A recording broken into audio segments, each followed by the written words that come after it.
What's up, Silas here. This is going to be another entry in my series where I'm reading Trump's wall. This is reading the different post-its that people posted after President Donald J. Trump won back in 2016. This was from Union Square in New York City, so this is from my time when I was there. Getting into the video.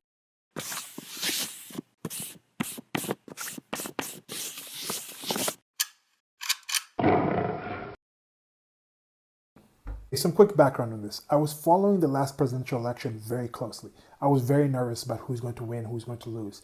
And I wanted Donald Trump to win for several reasons. I've gone into different videos. Most of the things that I wanted him to do, he did just by winning. So for me, I'm happy.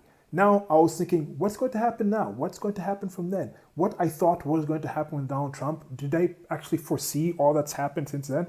No, there are some things that just completely got me out of the blue. And that was the same with a lot of people in the world. So right after this happened, people were posting notes on different subway stations. Me and a friend of mine decided, hey, let's go check out the one in Union Square. I went out, got there, I took out this post-it note, wrote Trump train to Magaland is for everyone and put that up there. And I took a video and pictures of other post-it notes. Because I was thinking, this Trump train is going on. It's going to go, I was thinking at that time, I was pretty sure it was going to go all the way. I mean, I was still some worried about other people going to kick him out because this whole Russia thing, if you actually look back, it did start back then.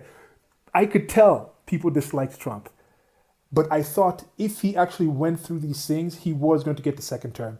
And right now, I've been rather confident about the second term for the longest time now, for at least a couple of years. I posted a video up talking about how, yeah, he's probably going to get in, and then he's going to get more of his people in. I might leave a link to that video as well here, which is one of the earliest ones where I'm like, okay, so for now, I'm watching the election in a different way. I'm wondering, how much are people still engaged? Some people that were engaged back then, posting on this wall, posting these post-its, do they still believe the same thing? A lot of people in general, and in specific when it comes to politics, people literally mean things figuratively. When they said, oh, I'm going to leave the country, they didn't literally mean they're going to leave the country, but it was a figurative thing they say. And this is just a way people speak. I think it's a language thing where it took me a while to kind of understand. I was taking things too literally. I have been accused to be too literal about certain things, but I'd rather be overly literal than underly literal. Anyway, words. I've had some situations to adjust and understand what do people mean, what do Americans mean when they actually try to talk about certain things. And I'm approaching this election in a different way. I'm thinking, okay, what are people going to say? What's going to be the next Russia? What's going to be the next excuse? How are the Democrats going to handle this? But how many people do you think are actually engaged in politics? This is one question I want to ask you before I get into the reading. How many people do you think are engaged? They had an election in Iran just, I think a few weeks ago or a week ago. There was only 10% of the people voted because they're just completely apathetic to it. They understand this is a selected thing. There's the president, I think there's the prime minister, and then there's like the Ayatollah, who's like the religious leader who actually runs everything in Iran. In America, how many out of the about 360 million people do you think are eligible to vote? How many do you think actually vote, the percent of that? How many, what number? Do you think it's 150 million? Do you think it's 160 million, 200 million? How many actually voted? In an election like this coming up, where I think most people who are looking at this thing, paying some attention, pretty certain Donald Trump's going to get in with that. If it's Donald Trump versus Bernie Sanders, like this, the capitalist versus the socialist, it's going to be a drubbing. It's going to be a massive drubbing. Or is it going to be Joe Biden, who's turning out to be essentially the Jeb Bush of this election? I don't know. So anyway, getting into the reading now, let me know. There's going to be a link below. No, there's going to be an email below, or you can leave a comment in the comment section and share this. Let people know. If you've posted on these kind of walls, if you know somebody who in the past had a certain opinion about Donald Trump, about the election, that has changed from back then to now, if your opinion has changed, if you've had conversations with people on this thing, let me know in the comment section, or there's going to be an email below where you can email me that thing. But let me get into this. And again, that other question that you have in mind, how many people do you think are actually engaged in politics? Do you think there's more Americans engaged in this next presidential election in 2020 than were in 2016? All right, let me know. Into the reading. Okay, so going into the reading now, and as I started in the last series, I'm going to be taking screen caps of these areas and just going one by one. I might actually read all of them if I have the time. If this picks up, I'm going to try to keep these between 10 minutes. If you guys like them, if you guys share them, I might actually do these daily until I get through all of these, or just do them every other day until the election. Might continue past the election. If you guys send more in, I'll read those and discuss those. But I'm going to be trying to keep these with a literally mean figuratively thing. What's literally written, and then what do I think they figuratively mean by this? Okay, so the first one I'm going to read today. My sexuality cannot be converted. Hashtag not my president. Okay, so then my sexuality cannot be converted. Is this something to do with with Electric Pence? There was a thing with Vice President Mike Pence going back to his time as I think he was the governor of Indiana, and there was something about a law that he did with homosexuality. I'm not quite sure of this, but I'm thinking, remembering something about shock therapy or something. I don't know. He might be old, and maybe he was existing back in the time when shock therapy was a thing in what's it called in insane asylums and things like that, where there might have been some thing about shock therapy being a cure or something to actually convert you from homosexuality back to heterosexuality. And there is a thing where he is a strong avowed Christian, and there is something from the religious right, mostly, that goes into this whole thing of converting people. You can convert somebody out to their homosexuality. So there might have been some fears of this. But when it applies to Donald J. Trump, we're talking about not my president. In particular, Donald Trump was the most LGBT friendly candidate from the Republicans. And maybe you're saying, oh, it's from the Republicans, so that's not big whoop. That's being like the least, the least the least punchy boxer, professional boxer. I don't know. Maybe something like that. But so I don't know what. Maybe people are saying, okay, it's not a big deal with that. But then, how many people who actually are LGBTQ or all these other things? How many of them who people were actually talking about camps? People were actually talking about conversion camps.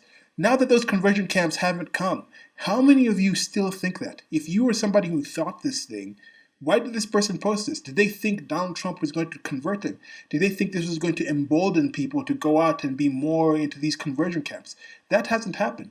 Now, the hashtag not my president. I am not yet an American citizen, so he's not my president. And if this person is an American citizen, he is literally your president. And this goes into the whole thing. Are people engaged? Do people vote? If you're in a blue state, do you vote because do you vote even if you're a Republican, even if you know your state's going to go one side? What's the point of going out? And this is why it goes in that popular vote. How many people do you actually think vote? Do you think this person voted? And if this person voted, even if you'd lost, still is your president. Now, if you have some kind of thing where you had this extra ownership, like black people had on Barack Obama was saying, it's my president, and it's like, hey, we don't have slaves anymore. You don't own people like that anymore. This whole situation. Or maybe they have that certain idea where they think, oh, this president's going to work for me in specific. And since they have that expectation, they kind of project that and say, oh, this is a black president. He should look out for black people. So they think, oh, this is a white president. He's going to look out for white people. Or maybe they just have some kind of somewhat internally consistent view on that, where they think that. But do they think Barack Obama was their president? Now, would this person think Mayor Pete Buttigieg is their president, is their candidate because he's gay? I don't know. And then there was that recent thing with the Democrat guy who was like, that Democrat woman was like, wait, you have a husband? He was in Iowa. Anyway, so that's what you go with this thing. My sexuality cannot be converted. I think this might have just been a self-affirmation thing going out because I find it hard to believe that they literally thought a camp was going to be built and there was actually going to be attempts to convert them. And now there are people on the political right as well who seem to literally think there is some gay agenda out there trying to increase gay people. There's another agenda out there trying to increase interracial relationships and things like that. I'm not really too down on that idea. I think you just have loud certain groups trying to big up their own identity and find their own place in society. And it's being projected. We're hearing about it more from other places, so it might seem like this is an actual huge agenda when it's really not that big of a deal. It's definitely not anywhere close to something like the Christians had by themselves when the Christians were still in control of governments. You look at other countries that have religions that are part of the actual government. You look at Muslim countries, you look at countries like that. That is more direct. They're actually going with their dogma and putting that in as laws. Even Christians themselves, like, oh, it's a Judeo-Christian country, so they even have the thought that they say our dogma is actually tied into our country, and our country actually teaches that. That's what it's based on. So maybe they're somehow thinking like, oh, now if gays get control, they're going to put some kind of gay dogma. I don't know what goes into this whole situation. Anyway, Americans, let me know. Let's move on to the next one here. Okay, now here's just a heart. Heart Americans strong, or is this like? You see, this is a bit blurry. Americans. It seems to be Americans strong. Now, you see, this could be a situation where love Americans strong. This could be a situation where it's somebody who isn't American, or could be an American, or this could be a foreigner. Like I said, this was New York City, Union Square. There's a lot of foreign people in this place, and this is one thing I think. I think this is a good example. A lot of people in the world watch this. A lot of people are invested, still are, into this whole presidential election of Donald J. Trump and his actual presidential term. And America does lead the way for the world in different ways. And I thought this was a positive thing. I think America being some kind of socio-political leader in the world is a positive thing from the other countries that I see out there. There are things about America that I think are strong, that are good. And I do think Americans are uniquely strong and uniquely good in certain specific ways. There is some exceptionalism of the United States of America. And I think that coming back is not a negative thing.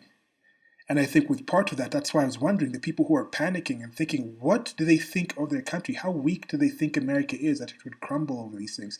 Do they really think America is weak enough to be actually swayed, the entire country to be actually swayed by some Russian hackers spending a few millions on Facebook, supposedly is supposed to actually sway the entire country? Do they think their institutions are weak enough that they actually can get some Manchurian candidate to actually be president? Do they think their intelligence systems and just their safeguards are that weak that they can let enemies in that easily? It's it's strange to me, and in one way, I think this might be positive because this shows that maybe we don't have such an over reliance on the capacity and efficacy of the state. Because I think there's a lot of better ways to do this than relying on the public sector, relying on the state, relying on bureaucracy. These things aren't market facing. They don't select for actual positive, best ways, efficient ways to do things. They're just stopgaps. They just follow the trends and things like that. And I think part of why the United States of America is as strong as it is because of the free markets left, because of the capitalism left, because of the individualism that's in the country. And I think you get more of that out there and get a state that's stepping back, that's rolling back. I think you leave the American people with the access to liberty they have, the strength that they have, and I think that shines through. And that can be a positive thing. Now, is this also the heartland? Is like heartland of America strong? That could be another way to look at this thing, where the heartland kind of helped carry Donald Trump to this thing, and there might be a difference with that. I think there is somewhat of a difference with the heartland of the United States of America and the people in the city. And part of why I'm making this series also is I've lived in West Virginia. I've lived in the Ohio Valley area. I've seen some of those salt of the earth, flyover country type of people, and I've related to them. And I've also lived in San Francisco and New York City, around Washington, D.C. So I've also seen those big city people. And there are certain similarities. And I think if we actually communicate and converse, we can find ways to actually bridge some of these gaps that people think are unbridgeable. And this goes past just America. I think America is the United States of America, of the North American continent, of the Americas. It's the United States. So it's different people coming together under this whole idea of this nation, this unique nation. And I think if that's something that people remember and remind themselves of and get back to, it can be positive for not just themselves, but the rest of the world. It's a good way for people to look at things. Look at what's happening with the European Union. They attempted to do things, but I think there's certain different things about those cultures that it doesn't necessarily stick together as much as the United States of America did. Could it be the time? Could it be the peoples? Could it be their older histories? I don't know. There's things that change it. There is something unique about it. Okay, so this is running kind of long, so I'm going to try to keep these within 10 minutes. What I'm going to be trying to do is just give some small thing at the start where I just give some context and some intro and try to talk about some current events thing, then get into the actual reading. So I'll try to keep the actual reading of the actual post-its to be at most 10 minutes. And sometimes I'll try to keep the videos themselves between 10 and 15 minutes. And I think if I do that, we can get this series going. Let me know what you think about this series. Let me know about your experiences. Let me know if you posted anything. Let me know if your mind has changed on Trump, one way or the other, positive or good. Are you on the Trump train? Are you off the Trump train? Are you going to block the tracks of the Trump train? Do you want to bomb the tracks of the Trump train and have the train go off? I don't know. Let me know. Trump Train from Magaland is for everyone. Till next time, goodbye.